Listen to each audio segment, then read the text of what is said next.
Hello everyone, welcome to Martin Chess Kit. Today we show the gameplay by Zala and Sergi, and the game starts with a pawn to d4,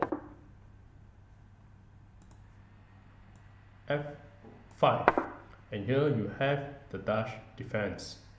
Then the knight to c3 and knight f6, bishop to g5 and d5, then e3 and e6, and now knight to f3 and bishop to e7, and here you have the first 5 moves, and the white is slightly better in this position, and the game continue with the bishop to d3,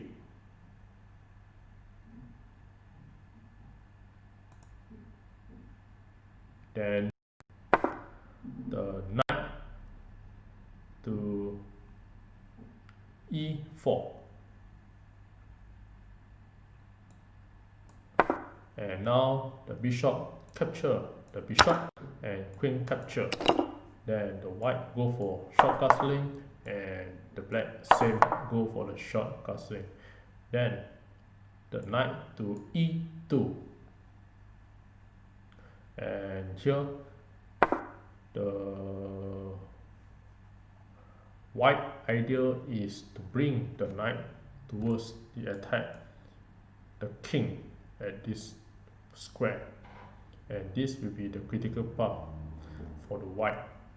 So after this, the black continue to play a c5, and now c4 from the white, and now after pawn capture, and this allowed the bishop to capture and attack the square and pinning the king.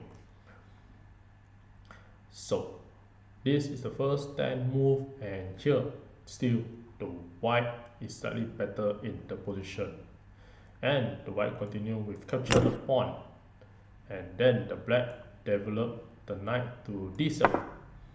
Then the white play a rook to c1, and after this position the black play king to h8.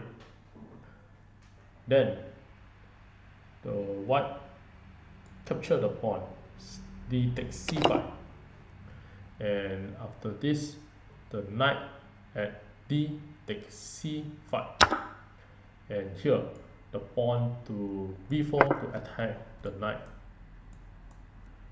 and now the knight back to d7, and after this the knight to f4 and keep on nearer to the king to attack, and after this the knight to b6, and here is the first 15 move, and you can see that in this position the white has become better and with many pieces and bring the activity to attack the king. So after this position, the knight to e5, and you're able to control the game, and white will be a better in this position. You can have the attack of the king and fork the queen.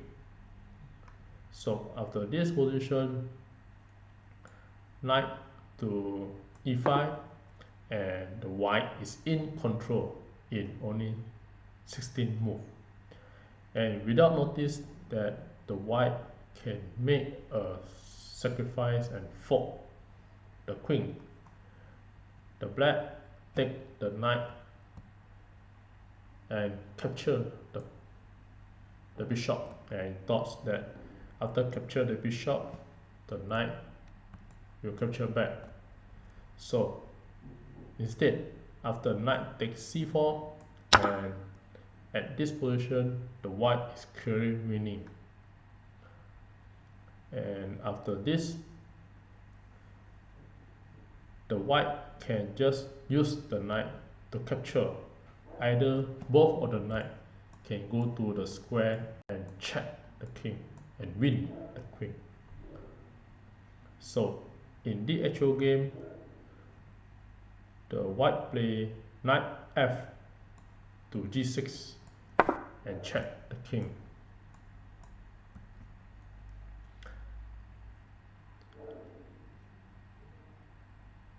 And if in the actual game the black capture with the pawn takes g6,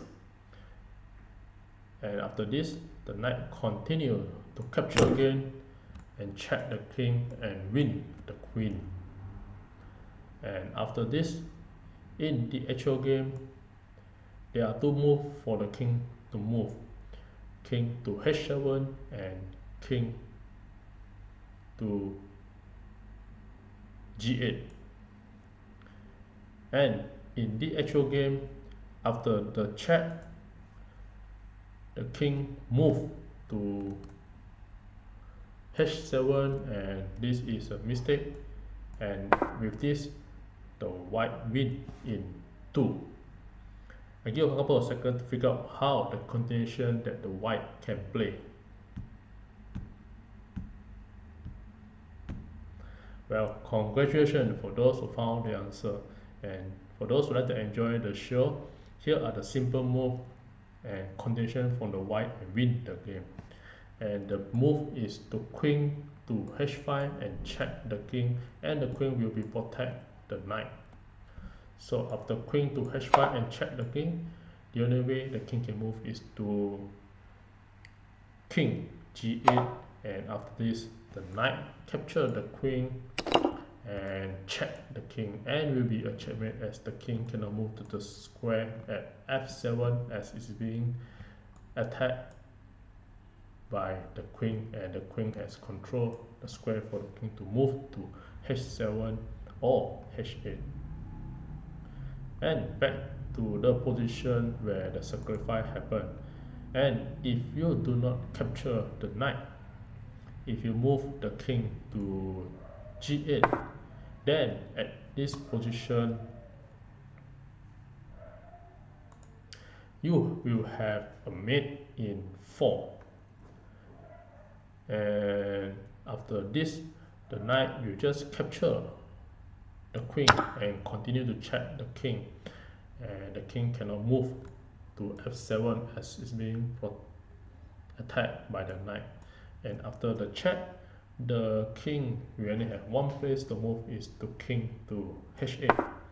And after this, you can make a sacrifice with the knight to f7 and check the king, and this is a forcing mate where the rook need to capture, and after that you have the back rank checkmate with the queen. So if the game to continue, you can just play a knight to f7 and check the king, and now after rook capture, then you have a queen to d7 and back rank checkmate. So queen to d7 and the rook block, then you queen capture and it will be a checkmate.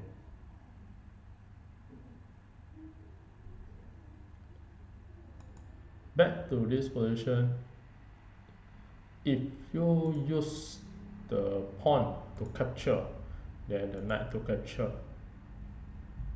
and if at this stage if you move the king to g8, then the knight will just capture the queen and win the queen. And after this, the king cannot move to these two square, as it will be a back rank checkmate or the foul checkmate. So if your king move to h8, then the simple move will be a queen to h5 and checkmate the king. So after the check, if you can play move the king to f7, then the white will just simply capture the pieces, capture the knight, and if the king capture the knight,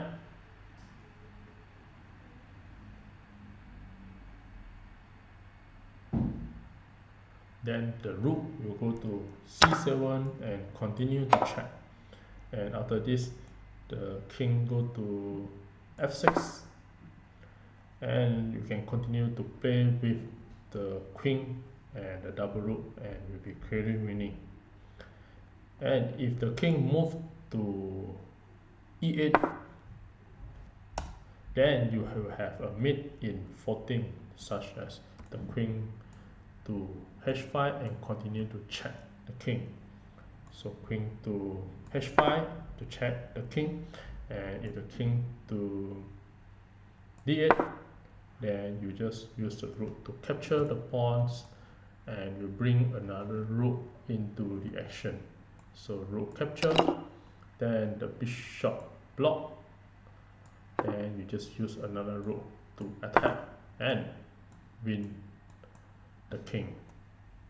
So after any move from the black, such as the knight to d6, you can just use the queen to continue check, and after king to c8, then you can queen to e7 and capture the bishop and check the king.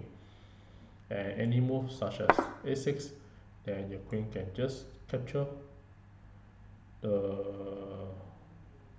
f8 rook, and king to c7, then you can continue to capture again, and after queen to c8, then you just capture again, and here queen to b8, and you can use the queen takes b7, and it will be a checkmate. So with this, thank you.